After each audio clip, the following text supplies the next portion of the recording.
Paulo aos Colossenses, capítulo 1. Vamos ler esses 2 primeiros versículos, verso 1 e verso 2. Louvado seja o nome do Senhor Jesus. Hoje nós temos a ministração da Santa Ceia, e eu creio que as nossas vidas, a cada ceia, ela é renovada, ela recebe a virtude do Espírito Santo, para que nossas convicções, a nossa fé, a nossa vida, esteja sendo ajustado cada vez mais em direção a Jesus, em direção ao Deus eterno. E hoje é muito importante que você abra o teu coração, que você deixe o Espírito Santo trabalhar na tua mente, na tua consciência, para que você coloque a tua vida diante de Deus e possa examinar a ela. E nesse momento nós vamos ter essa palavra que eu creio que o Espírito Santo vai usar para abençoar nossas vidas. Colossenses capítulo 1, verso 1 e 2. Podemos ler, amém, amados? Paulo, apóstolo de Jesus Cristo, pela vontade de Deus, e o irmão Timóteo, aos santos e irmãos fiéis em Cristo que estão em Colossos, graças a vós e paz da parte de Deus, nosso Pai, e da do Senhor Jesus Cristo. Amém, amados? Deus amado, obrigado pela leitura da tua palavra, e hoje nós queremos, com esse propósito, que o Espírito Santo fale aos nossos corações e nos revele a palavra que precisamos para o dia de hoje. Assim nós oramos em nome de Jesus. Amém? Amém. Poder sentar, queridos.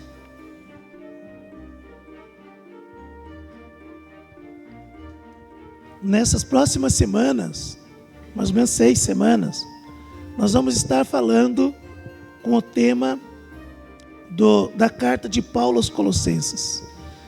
É uma carta muito rica, muito abençoada para nós. E entra no grupo aí, né, que o Tiago criou, da leitura bíblica, para que todo dia você tenha um momento devocional na carta de Paulo aos Colossenses, e assim a palavra vai trabalhando no teu coração, né? A sugestão é que você também faça pesquisa, que você leia, que você medite na palavra, e aos domingos, quando você vier à igreja, você vai ver o quanto que o Espírito Santo vai trazer luz, trazer força e sabedoria para a tua vida. Então hoje nós vamos começar essa carta. Então há tempo de você ler, né? Ela é curtinha, então você pode ir lendo ela de pouquinho, devagarzinho, né? Se você não estiver acompanhando o grupo, você pode ler mais lento. Tem só 4 capítulos, então é rapidinho. Então eu estou falando que vai ser em 6 semanas, porque hoje é a introdução, aí nós vamos estar vendo cada capítulo, e na última semana nós vamos estar fazendo um resumo, né? E o encerramento desta palavra. Não só eu que vou pregar, mas também tem os pastores e os irmãos vão estar pregando dentro desse tema nos domingos. Se eu não estou aqui, eles estão pregando. E então todos têm que estar estudando, todos têm que estar meditando a palavra. Amém, amados? Quem que aceita esse desafio, levanta a mão, de ler a carta aos Colossenses em 6 semanas. Mano, dá tempo, por favor. Não é de uma vez só. Mas essa carta, irmãos, como eu disse para vocês, é muito boa, muito abençoada para nós. Claro que tudo que Deus guardou nesses 66 livros é realmente bom para nós, é alimento para a nossa alma, porque contém a palavra da revelação que Deus inspirou, que homens realmente santos, pessoas escolhidas por Deus, escreveram, guiados pelo Espírito Santo, para que hoje, depois de tantos séculos, milhares de anos, nós venhamos ter o entendimento, a revelação e um relacionamento verdadeiro com o único Deus, que breve virá para buscar a sua igreja e restabelecer a ordem em todas as coisas. E nós que cremos nele, vamos ter uma vida eterna, juntamente com ele, e ter esta paz que nós tanto ansiamos. Mas essa carta é interessante porque Paulo, ele conhecia poucas pessoas dessa cidade de Colossos. Inclusive, Paulo nunca esteve em Colossos. E aí a gente fica pensando, mas Paulo escreveu carta para a igreja que ele não fundou, que ele não conviveu? Como que pode ser isso? É que esta igreja, ela foi fundada por irmãos, por membros que receberam Cristo, que foram avivados e discipulados pelo apóstolo Paulo durante o período que ele ficou em Éfeso. Ele ficou 2 anos e 3 meses. E ali ele fundou uma escola. E ali ele fazia tendas e também pregava a palavra. E durante esse tempo teve um grande avivamento. E essa cidade de Colossos, no passado, ela tinha sido muito importante. Uma cidade muito rica, uma cidade de um comércio muito forte. Mas com o tempo, teve muitas situações difíceis ali, vários terremotos, e as pessoas começaram a sair daquela cidade, e as pessoas de mais posses começaram a abandonar, e a cidade estava num declínio econômico nesta época. Não era tão importante como Éfeso, mas era conhecida. E tinha membros ali, pessoas ali, que ouviram a palavra em Éfeso e levaram. Provavelmente, um deles era o Filemão, que Paulo escreve uma carta porque encontrou o escravo desse homem lá na prisão e mandou uma carta para que agora, o Onésimo, que se converteu, voltasse para o seu Senhor, porque também era um irmão em Cristo como Filemão era. E outro também que é muito importante, que contou para Paulo a situação de Colossos, foi um dos fundadores, o irmão Epáfras, que se esforçou muito para que essa igreja ela se estabelecesse a 160 quilômetros de Éfeso. Então, Paulo estava em Éfeso e esses irmãos foram a 160 quilômetros. Olha a dimensão que uma igreja pode alcançar, irmãos. 160 quilômetros. Eu estou meio fora de cálculo, mas alguns irmãos são melhor que eu.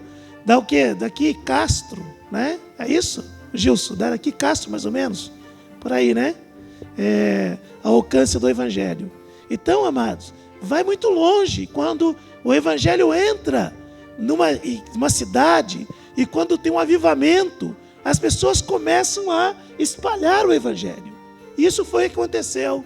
E por isso que Paulo agora escreve, porque lá na prisão ele se encontra com esses irmãos, o Epáfras, ele prega para esse Onésimo, e o Epáfras começa a contar, pois apóstolo Paulo, nós estamos lá nos esforçando muito. Essa igreja ela tinha 6 anos, uma igreja nova. Então fazia 6 anos que essa igreja tinha sido fundada, estabelecida na cidade de Colossos. E ali Epáfras começa a contar para Paulo que no meio da igreja estava sendo formada uma nova filosofia, a ideia daqueles religiosos que pregavam gnosticismo e o judaísmo, uma mistura. A ideia básica deles, irmãos, era que Deus existia, sim, mas como o sol, que está lá, todo poderoso, forte, e que nós não temos de forma alguma contato com esse Deus. E a única forma de ter contato com Ele é do mesmo jeito que nós temos contato com o sol, através dos seus raios solares, das emanações de calor e de luz que vem deste sol.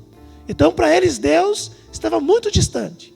E conforme a gente recebe esses raios de luz, ou esse calor, nós temos uma revelação e entendimento e um certo contato com esse Deus, que seria como o sol. E eles começaram então a ensinar ensinamentos antigos dos rabinos, dos judeus, que havia tronos, que havia principados, que havia anjos e materiais, cristais que eram muito fortes, coisa de esoterismo. E que se você tivesse a tal ciência, o tal conhecimento, se você se aprofundasse nesses conhecimentos, você ia saber mais a respeito desses materiais e mais a respeito destes anjos e desses principados.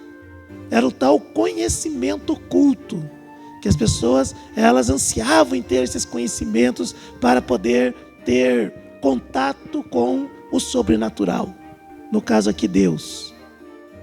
E nesse ensinamento, eles começaram a reverenciar e até mesmo fazer culto a anjos. Claro, se o anjo tinha poder, eles encontravam um anjo que era muito forte, que revelava alguma coisa de Deus, eles começaram a agradar estes anjos. E ali começou dentro da igreja a formar um grupo de pessoas que não estavam mais fiéis. Por isso que Paulo fala, aos irmãos que são santos e fiéis a Cristo. Eu estou escrevendo para os fiéis. Quem está se mantendo fiel em Jesus, na palavra de Deus, que não está distorcendo o ensinamento da palavra, que não está indo atrás de vãs filosofias, de vão conhecimento, que não traz nenhum benefício, pelo contrário, traz destruição. Porque esse conhecimento, esse falso ensinamento que estava dentro desta igreja, irmãos, trazia mais uma possibilidade, que Jesus era também apenas um reflexo, ou um raio de Deus. Então Jesus estava sendo colocado na mesma condição que anjos, na mesma condição de energia, e Jesus não estava sendo reconhecido como o verdadeiro Deus, como o Filho de Deus. Olha a confusão. Então estavam perdendo a fidelidade a Jesus, porque diziam, nós temos outros principados, nós temos outros conhecimentos, outros tipos, outras formas de conhecer Deus, porque Deus governa o mundo através dessas energias, Deus governa o mundo através desses tronos. Então, não tem muita importância se você não se dedicar tanto assim a Jesus. Havia mais uma coisa nessa filosofia, além dessa ideia estranha, que nós vamos ver depois, mais tarde, sobre isso, lendo essa carta. Eles também tinham um entendimento que tudo que é matéria não prestava, que a matéria era ruim, que o nosso corpo tinha desejos, tinha necessidades que contrariavam ao poder espiritual. De certa forma, né, irmãos? Tem a ver, porque a carne milita contra o espírito. O pecado que habita em nossos membros, eles estão constantemente nos chamando para uma vida distante de Deus. E a pessoa sem Deus, ele se entrega à matéria, aos desejos carnais. Mas, como diz, meia verdade não é uma verdade inteira. Pelo contrário, se torna uma mentira inteira. Nesta meia verdade, ele estava ensinando que Deus desprezava toda a matéria. E que Jesus, ele na verdade, viveu um tempo, morreu e acabou. E que ele era apenas um homem. E tudo que existe nessa terra não tem valor. Então abriu uma brecha, tanto para as pessoas negarem que Jesus verdadeiramente sofreu, padeceu lá naquela cruz sentindo dor. Isso também traz brecha para que as pessoas que são mais liberais, mais libertinas, dissessem, vamos fazer o que quiser com essa matéria, porque uma coisa é o corpo, outra coisa é o espírito. Deus não está preocupado com o corpo, Deus só está pensando no espírito. Então tem os dois lados, ou eu vou desleixar e destruir esse corpo, ou eu vou usar esse corpo de uma forma inapropriada, que não vai dar glória para Deus. Então esses conhecimentos, irmãos, estas filosofias que de tempo em tempo os homens estão colocando dentro da igreja, eles trazem doença, eles trazem ideias erradas, e a consequência é cada vez mais as pessoas deixarem de experimentar o poder sobrenatural de Deus, deixar de viver uma vida que agrada ao Senhor, Paulo está dizendo: eu sou o apóstolo não da vontade de homens, mas da vontade de Deus. Foi Deus que me escolheu. Foi Deus que quis que eu fosse um apóstolo. Não foi nenhuma força oculta. Não foi porque eu adquiri um conhecimento. Paulo está dizendo que não é pelo conhecer que nós nos tornamos servos de Deus. Não é pela ciência que nós vamos nos tornar autoridade espiritual. Muitas pessoas pensam que para pregar o evangelho tem que estudar, fazer uma faculdade. Não sou contra, irmãos. Nós temos que estudar, mas nós temos que prestar atenção que quem escolhe alguém para ser um líder, para ser um pastor, para ser um evangelista, para ser um profeta, é Deus que escolhe. E isso não depende de nós, é um dom, é uma graça que Deus dá para a pessoa. E Deus, Ele capacita aquele que Ele escolhe, mas Ele não espera os capacitados. Ele dá o seu poder sobrenatural. Paulo está dizendo: eu não sou apóstolo porque eu tenho conhecimento, porque eu sou doutor. Até era, mas não era por isso. Eu não tenho que ficar me gabando do que eu sei, do que eu deixo de saber. Eu apenas sou um servo porque um dia Jesus me escolheu. E a maneira que Jesus escolheu Paulo, irmãos, foi extraordinária. Foi maravilhosa. Da mesma forma que foi com você e foi comigo. Jesus se revelou a Paulo e disse: Paulo, você é um pecador. Paulo, você está condenado. Paulo, você é nada, é ninguém, se eu não estiver aqui para te ajudar. E naquele momento Paulo disse: Senhor, o que tu queres de mim? O que eu vou fazer agora? Na hora em que nós nos prostramos diante do Senhor, amados, em que nós dizemos: eu não posso mais nada por mim, eu estou cansado do pecado, eu estou cansado de viver uma vida que só me traz amargura. Eu estou cansado de ter medo da morte. Eu estou cansado do sentimento que eu tenho de vazio. Eu tenho certeza que eu preciso de um Salvador. E então, nós, quando erguemos nossos olhos com este sentimento, com essa convicção, nós só conseguimos enxergar o Senhor Jesus Cristo na nossa frente. Ficamos cegos das nossas trevas, da nossa vida, do nosso pecado, mas quando Jesus diz: haja luz, tudo começa a brilhar em nosso redor. Por isso que Paulo fala: eu sou escolhido por Deus. Eu estou escrevendo para homens e mulheres, pessoas que são santos. Os santos não são aqueles que nós imaginamos, pessoas perfeitas, pessoas que têm só virtudes, mas santos são aqueles que são separados por Deus, separados para desfrutar da vida eterna, separados para desfrutar do Espírito Santo, separados para se santificar, separados para ter uma comunhão e um relacionamento verdadeiro com Deus. E isso não depende de mim, não depende de você, não é da vontade do homem, mas é da vontade de Deus. Deus escolheu cada um de vocês. Deus escolheu cada um daqueles que Ele chama e declara como santos, separados, justificados, santificados e purificados para a honra e para a glória do nome dEle, que é sobre todo nome. É a coisa mais maravilhosa para nós sabermos que nós somos escolhidos. Eu não preciso saber de mais nada a não ser que Jesus é o Salvador. Eu não preciso ter conhecimentos profundos de filosofias, de ciências ocultas, de misticismo, de mistérios, de segredos. Eu só preciso saber que Jesus Cristo morreu na cruz do Calvário por causa do meu pecado, e esse pecado um dia Ele tirou de mim, e hoje eu tenho a verdadeira paz, a paz que vem do Senhor Jesus Cristo. Aleluia! E esta é a vida que eu tenho que ter. É uma vida que não de busca de conhecimento que me exalta, mas do conhecimento que me faz cada vez mais servo. O conhecimento que faz com que eu entenda que eu estou aqui para servir a Deus. E servir a Deus significa servir os meus irmãos, significa pregar o Evangelho, significa viver o Evangelho, significa rejeitar o pecado e estar sempre perto do Espírito Santo e da palavra, para que eu seja lavado, para que eu seja transformado a cada dia, a cada momento. É esse o conhecimento, é o conhecimento da pessoa bendita do Senhor Jesus Cristo.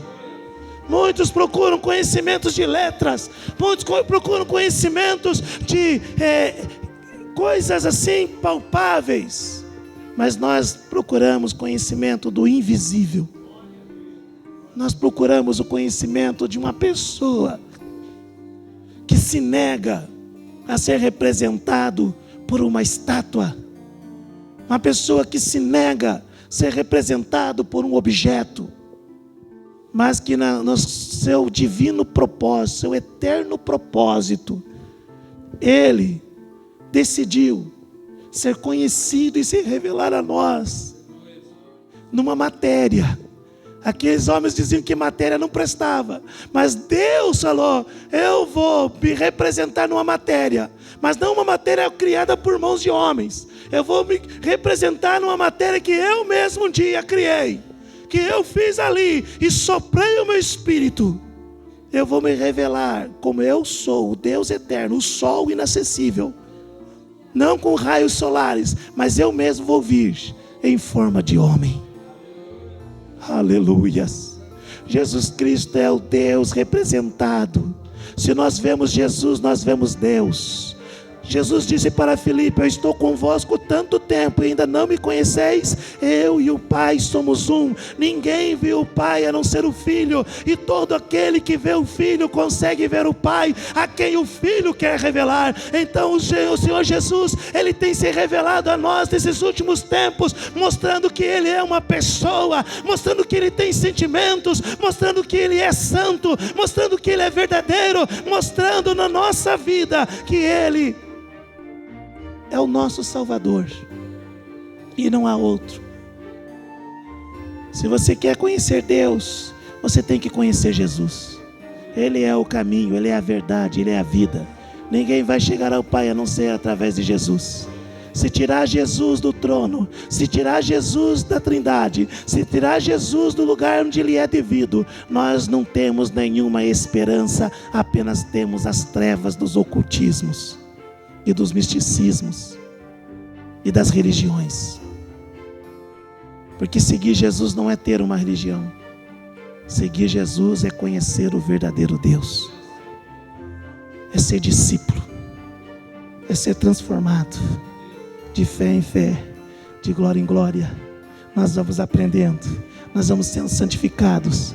E essa não é uma obra que eu posso fazer em mim mesmo e nem posso fazer em você, mas essa é uma obra que o Espírito Santo está fazendo em nós. Nós somos a feitura de Deus, a melhor obra que Ele quer fazer, porque coube a Deus decidir como Ele queria ser conhecido, e decidiu ser conhecido como Jesus Cristo. E nós estamos aqui porque Deus se fez homem e habitou entre nós. E Ele se humilhou, se tornando o sacrifício que nos traz paz. Para nós concluirmos hoje nessa ceia, queridos, nunca se esqueça que o melhor conhecimento que você pode ter é o conhecimento da vontade de Deus.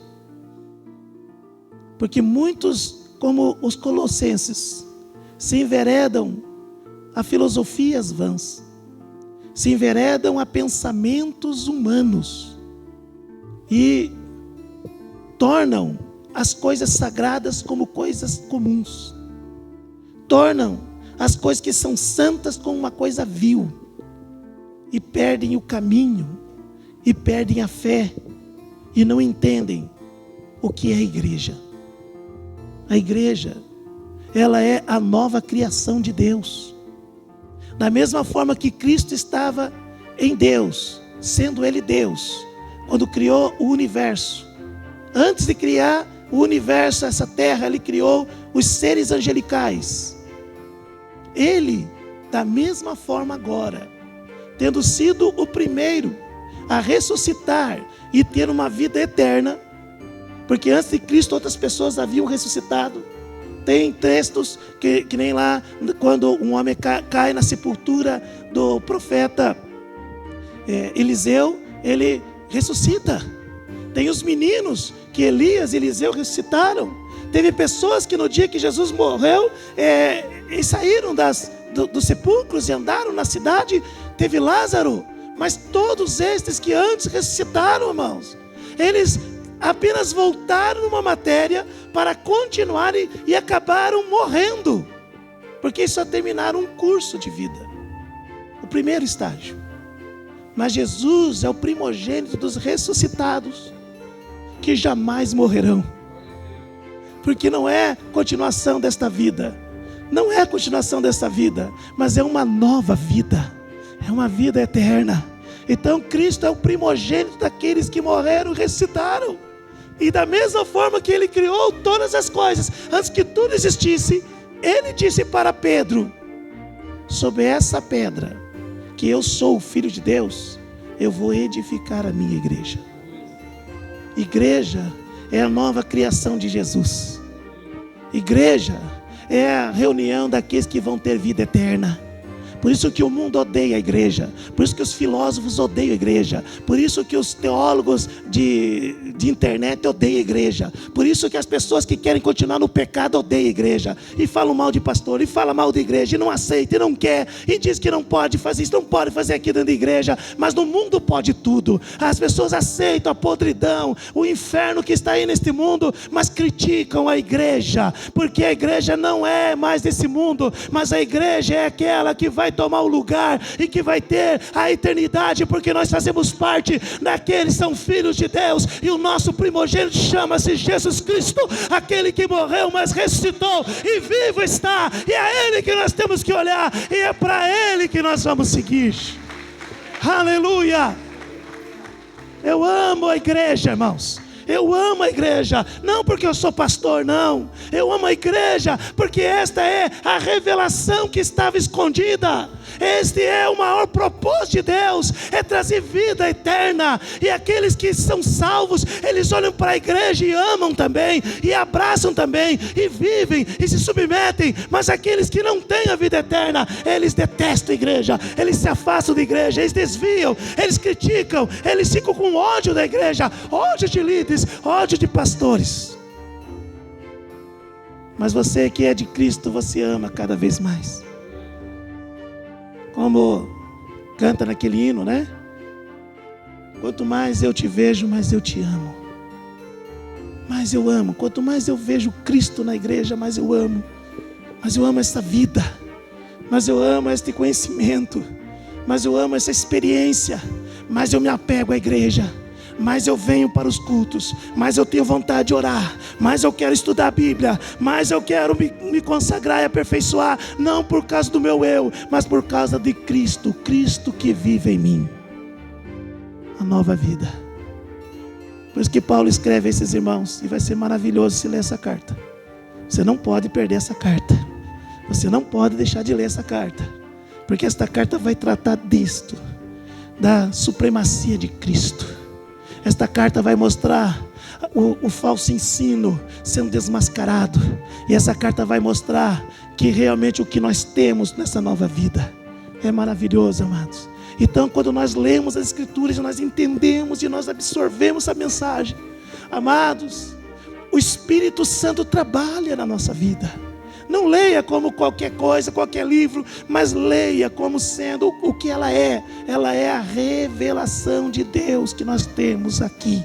É a palavra de Deus. É a palavra. E hoje, nesta ceia, nós temos os elementos. O pão e o suco, David. São os símbolos que Deus decidiu colocar como símbolo do corpo de Cristo. Nós que somos salvos, nós entendemos completamente que é um símbolo, mas que tem tanto valor para nós, que representa o sacrifício e o pagamento pela minha salvação. Aqueles que não são salvos, que não têm fé, desprezam a mesa do Senhor. Acha que é uma coisa banal, porque não tem aliança com Ele. Mas Ele fez a ceia para quem tem aliança com Ele. Ele fez a ceia como sendo o Novo Testamento no sangue. É para nós que somos a nova criação de Deus. Quando nós participamos dessa ceia, Paulo mesmo ensina aos coríntios que é preciso nós examinarmos a nós mesmos e nós enxergarmos a nossa vida para nos alinharmos, para corrigirmos a nossa vida conforme Cristo.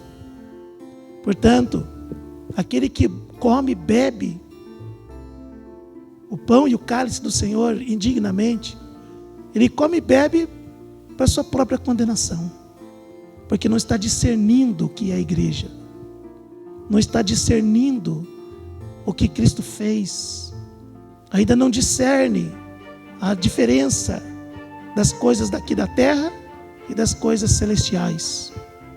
E aí continua cego, continua perdido e dominado pelos pecados, pelo egoísmo, pelos desejos da carne. Mas aquele que entende, ele fala: Senhor, obrigado pelo teu sacrifício, transforma a minha vida. Eu não posso odiar meu irmão, porque o Senhor pagou um preço tão alto por mim e por ele. Eu não posso guardar mágoas, eu não posso ficar revoltado contra Deus. Eu tenho que cada dia ser moldado conforme a imagem e a semelhança do Deus que foi revelado, conforme Cristo. Que as palavras de Cristo, que as atitudes de Cristo, que as ações de Cristo, que a vida de Cristo seja vista em mim. Eu quero convidar você a fazer isso comigo hoje. Examinar teu coração e olhar para Jesus que Paulo está falando nessa carta.